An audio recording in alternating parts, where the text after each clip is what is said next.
Haleluya, puji Tuhan.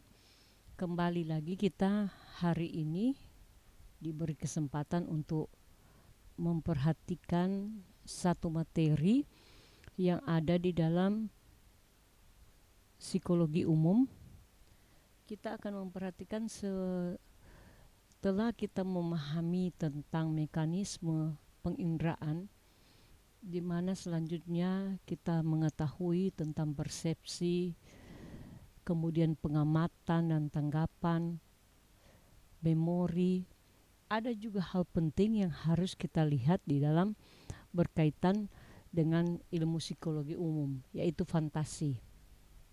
Apa itu fantasi? Biasanya orang menyebut itu hayalan atau sebuah gejala dalam kondisi yang terjadi di dalam jiwa manusia. Dalam berfantasi dapat menimbulkan hayalan yang melihat suatu kemungkinan sesuatu yang belum ada, atau bisa juga sesuatu yang baru. Nah, fantasi biasanya terjadi terdorong dari keinginan. Fantasi merupakan kemampuan jiwa untuk membentuk tanggapan-tanggapan yang sudah ada.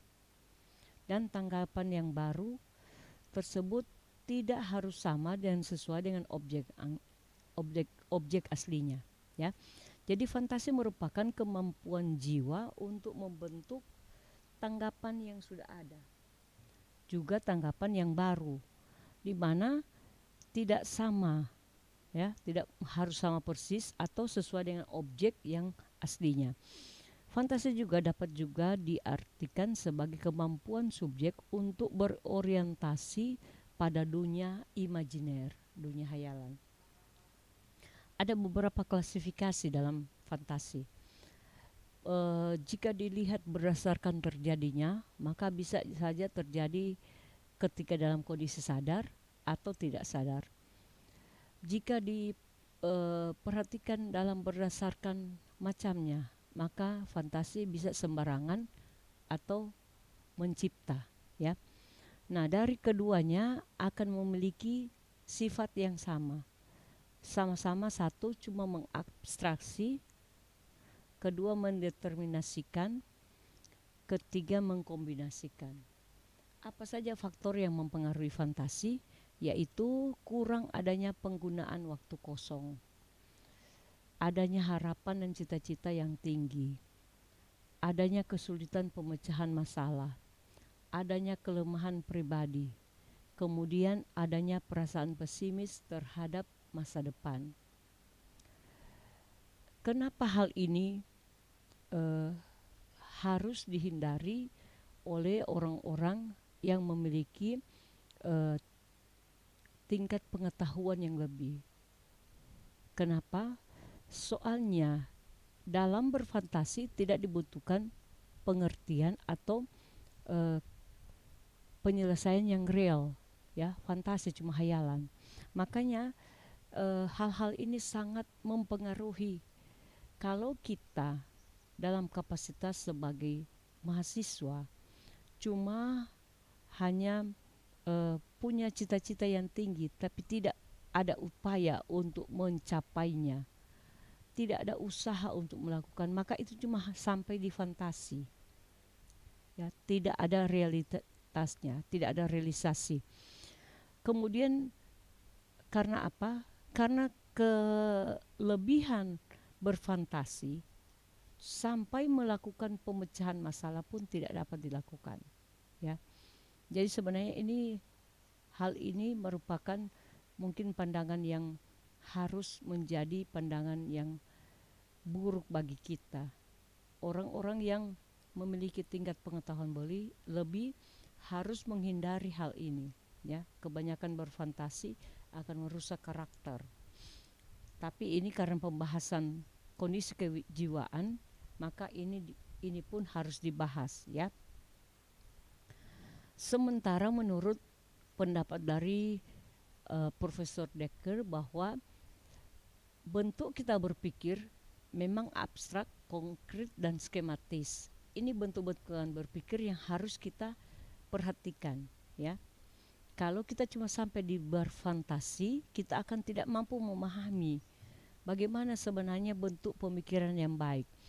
Kalau digambarkan seperti sebuah bagan segitiga, maka abstrak itu atau kemampuan berpikir yang fantasi itu cuma masuk di taraf yang paling kecil. Sementara yang konkret nyata itu masuk saat taraf menengah, sedangkan kemampuan berpikir yang skematis itu masuk pada taraf yang paling luas, yang paling besar. Karena apa? Di pola pikir yang skematis pasti seseorang akan memiliki kemampuan untuk mengolah daya pikirnya menjadi sesuatu yang teratur, berurut dan teratur, terstruktur. Maka selain konkret, selain hal nyata yang akan dia peroleh, tapi sudah tersusun dengan baik dan diharapkan akan menghasilkan hasil yang baik. Adapun istilah lainnya yang dialami oleh gejala kejiwaan selain fantasi, yaitu kecerdasan. Hal ini yang sangat diperlukan bagi orang-orang yang ingin belajar, ingin mengetahui lebih banyak hal, yaitu apa? Mengolah kecerdasan. Menurut Roman Kikor bahwa intelijensia adalah kemampuan mental atau kognitif manusia yang biasanya diarahkan pada kemampuan verbal atau matematika atau kemampuan akademik.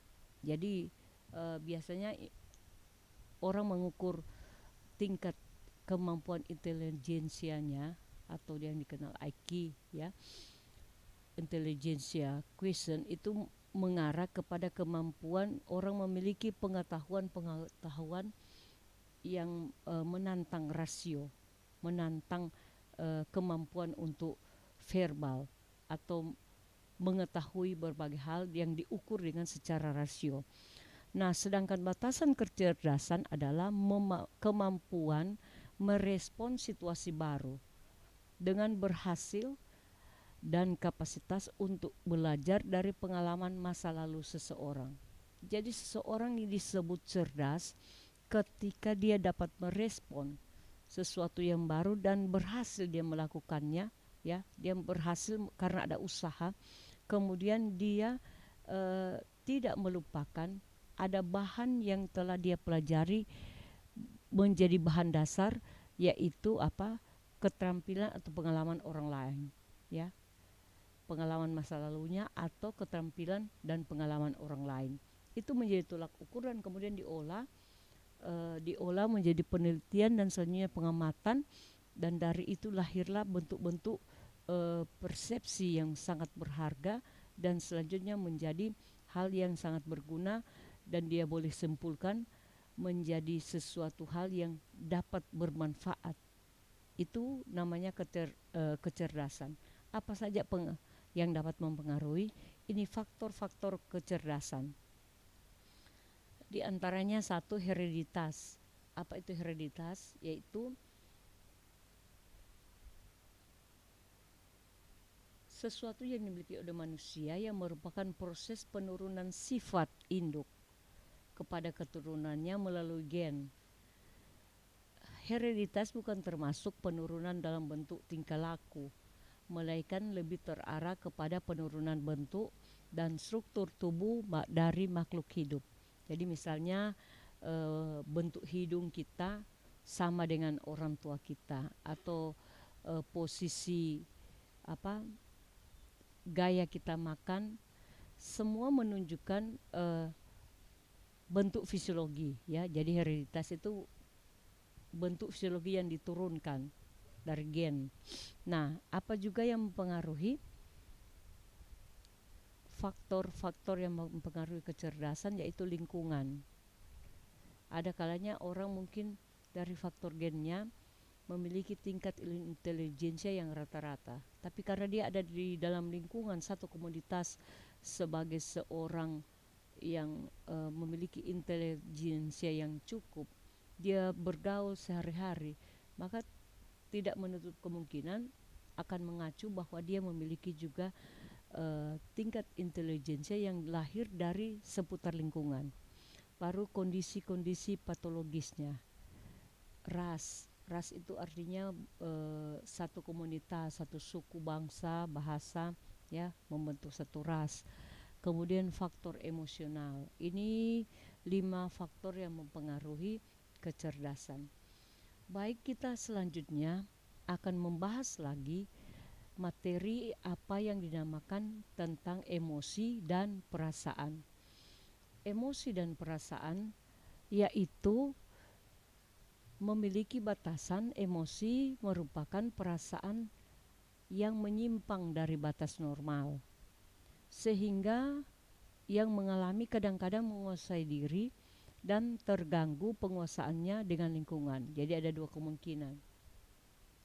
Sedangkan perasaan yaitu merupakan gejala subjektivitas psikis yang bersifat subjektif, ya, berhubungan dengan gejala-gejala mengenal atau dialami dalam kualitas senang atau tidak senang dalam berbagai taraf.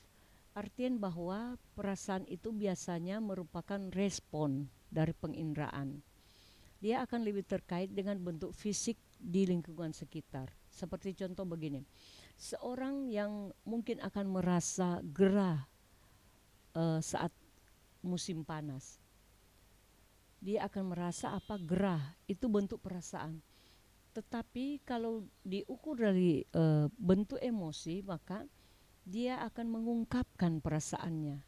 Contohnya, karena merasa gerah dan tidak nyaman dengan kondisi panas atau udara yang panas, dia kemungkinan akan menampilkan emosinya dengan apa? Dengan marah, ya, cepat marah, ya.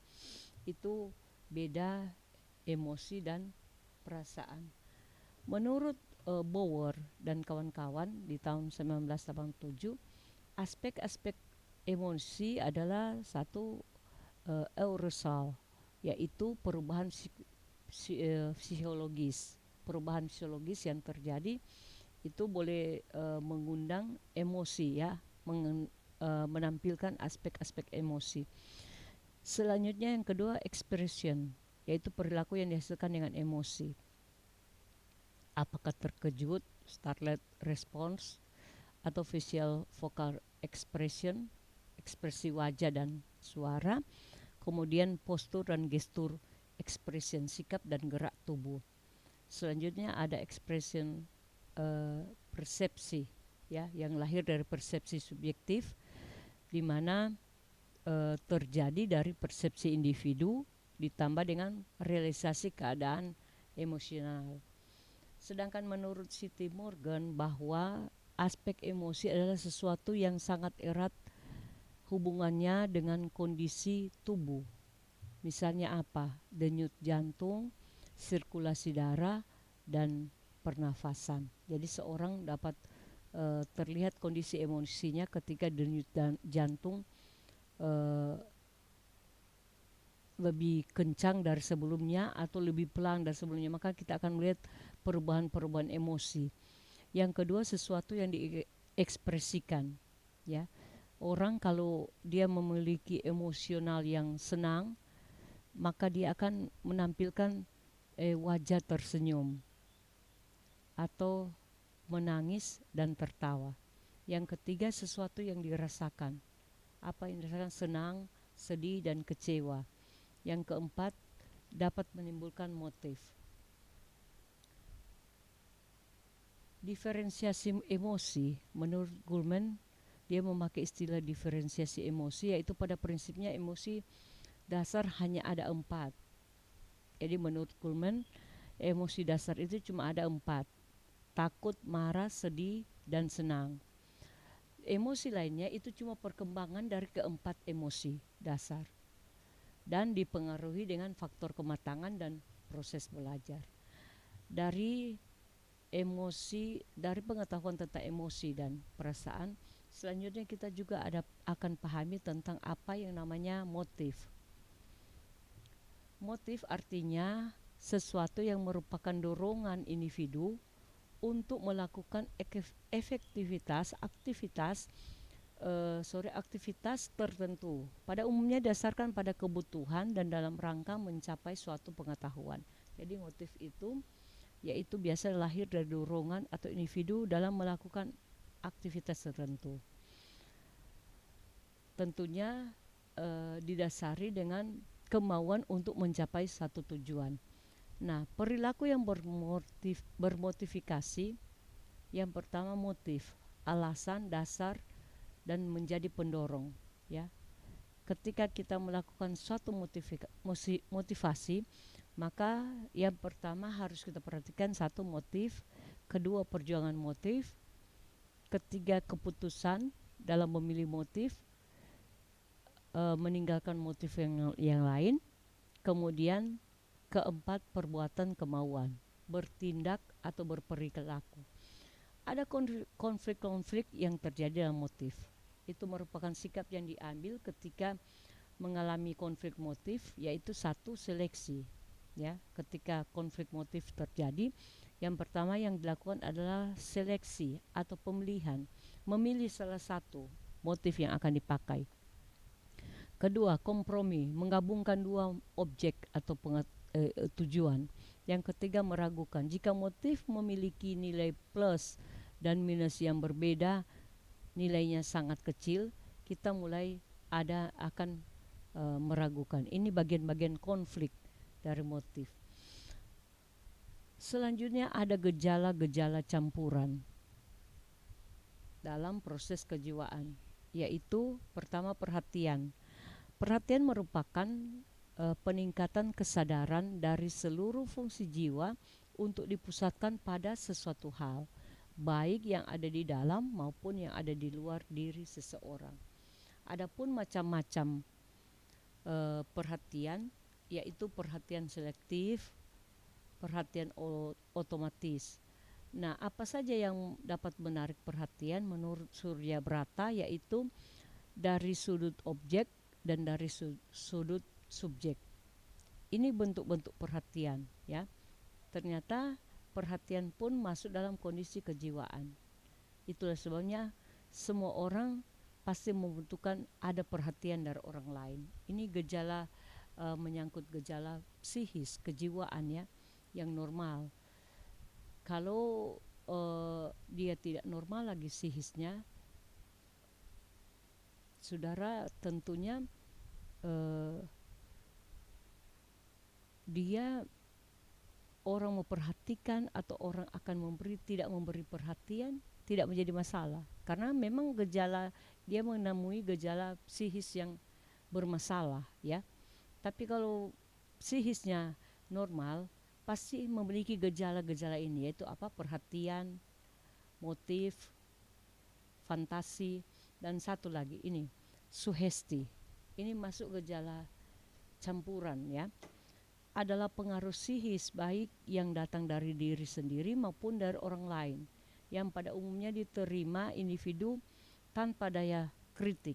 Sugesti adalah pengaruh halus hampir tidak terkentara yang dialami seseorang tanpa ia sadar, di mana sumber pengaruh ini berasal dari orang lain, yang mengakibatkan timbulnya respon dalam diri orang ini tanpa ia menyadari sumber dan asal pengaruh atau sugesti yang terjadi dalam dirinya.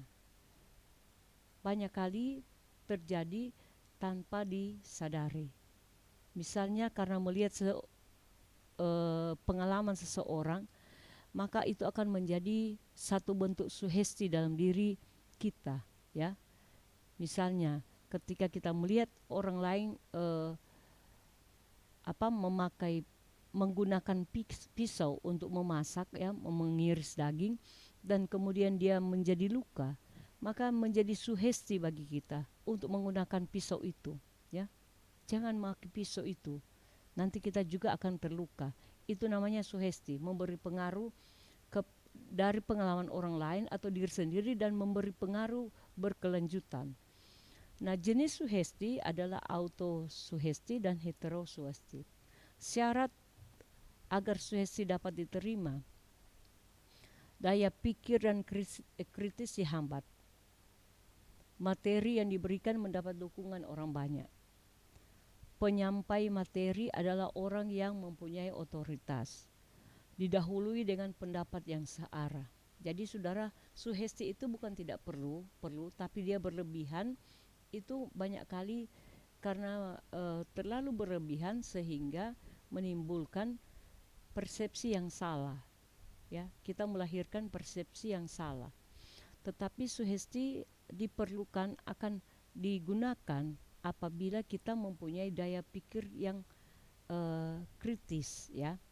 Daya pikir yang kritis diaktifkan, saudara. Jadi bukan karena seperti yang saya contohkan tadi, bukan karena menggunakan pisaunya sampai dia harus luka, tapi teknik penggunaannya itu harus diberikan. Jadi harus punya daya pikir yang kreatif. Kemudian apa? Materi juga yang disampaikan itu mendapat dukungan orang banyak. Jadi kita boleh sugesti, tapi hal ini memang dapat dibuktikan oleh orang banyak, dapat terdukung dengan pendapat orang banyak. Ini bentuk-bentuk sugesti atau syarat sugesti yang akan dapat diterima orang. Kemudian yang menyampaikan berita ini atau pesan ini, materi ini adalah seorang yang punya otoritas, kemampuan atau berpotensi, berkompetensi menangani segala sesuatu. Jadi sugesti dapat diterima.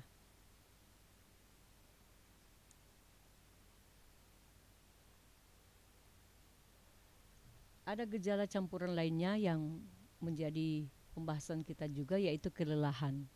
Ini gejala-gejala kejiwaan yang sering dialami oleh kita manusia. Kelelahan terjadi bila orang banyak melakukan aktivitas atau tugas, baik jasmani maupun rohani, sedangkan energi yang dipakai sangat terbatas. Nah, macam-macam kelelahan yaitu subtraksi, yaitu adanya pengurangan kekuatan yang menyebabkan adanya rasa lelah. Jadi bentuk-bentuk ini kita mulai mengadakan pengurangan kekuatan, ya. Kemudian ada juga yang namanya adisi, yaitu penambahan hambatan yang menimbulkan keseganan untuk bekerja lebih lama lagi. Yang selanjutnya disebabkan karena adanya tambahan reaksi tertentu yang bersifat intrusitif, misalnya bernapas panjang, ya. Jadi ditampilkan, kalau kelelahan biasanya kita tampilkan dengan model-model atau sifat instinktif, ya, bernapas panjang atau mengeliat atau bersiul. Jadi kita mencoba menggantikan, ya, atau mengaplikasikan kelelahan itu dengan bentuk-bentuk yang demikian. Nah, faktor yang mempengaruhi dengan kelelahan psikis, ya, yaitu dengan pemecahan problem yang berat. Kalau kelelahan secara fisik dapat dilakukan dengan istirahat fisik atau makan suplemen, fisik akan pulih dan selanjutnya dapat beraktivitas lagi. Tapi yang bahaya adalah kelelahan psikis, kejiwaan. Nah, ada faktor-faktor yang mempengaruhi. Kita memperhatikan faktor-faktor yang mempengaruhi ini. Tentunya kita akan mengetahui bagaimana teknik pemecahannya. Jadi yang pertama DP faktor yaitu pemecahan problem yang berat. Kemudian banyaknya masalah yang perlu diselesaikan. Ini faktor yang selanjutnya mengakibatkan kelelahan psikis. Terjadinya kebosanan karena tugas yang tidak variasi. Keempat, situasi batin yang bersifat negatif, berlangsung lama dan susah serta menemui kecewa. Yang kelima, tidak ada kesibukan sama sekali. Ini kelelahan psikis, ya. Yang keenam, tugas yang tidak sesuai dengan perhatian dan minat atau bakat kita. Ini menemui kelemahan atau kelelahan psikis. Nah, dari faktor-faktor ini tentunya kita akan punya solusi, ya, supaya kita terlepas dari kelelahan psikis. maka kita harus menemui bagaimana teknik pemecahan problema yang kita alami. Dengan apa? Dengan kita memiliki pengetahuan, ya, membaca atau mengalihkan semua problem kita dengan hal-hal yang lain. Kemudian kita mulai memperhatikan bahwa banyaknya masalah harus diselesaikan, bukan kita membiarkan atau kita lari dari masalah, ya. Harus diselesaikan. Sebanyak bagaimanapun kita pasti memiliki teknik untuk menyelesaikan. Kemudian kita mulai meninggalkan rasa kebosanan, dan selanjutnya menciptakan situasi batin yang positif dan menghindari kelelahan psikis. Sebaiknya kita memiliki kesibukan yang teratur dan terstruktur, sehingga kita tidak menemui apa yang namanya kelelahan psikis. Selanjutnya tugas yang kita terima, yang kita kerjakan, kita harus memberi perhatian dan niat untuk menyelesaikan dengan baik, supaya kita tidak menemui kesalahan atau kelelahan yang psikis. Kiranya saudara sekalian, dijauhkan Tuhan bagi kita semua dengan memiliki pola-pola atau gejala-gejala kejiwaan seperti yang saya sudah terangkan tadi, yang tidak sesuai dengan kebenaran firman Allah. Dari materi ini diharapkan kita memiliki satu tingkat pola kejiwaan yang sehat, di mana semua akan berdasar dengan kebenaran firman Tuhan. Percayalah, semua kondisi kejiwaan kita akan menjadi baik dan indah jika kita selalu bersama dengan Tuhan, memberi hati jiwa kita untuk kemuliaan nama Tuhan. Puji Tuhan. Sampai sekian materi ini, Tuhan Yesus memberkati.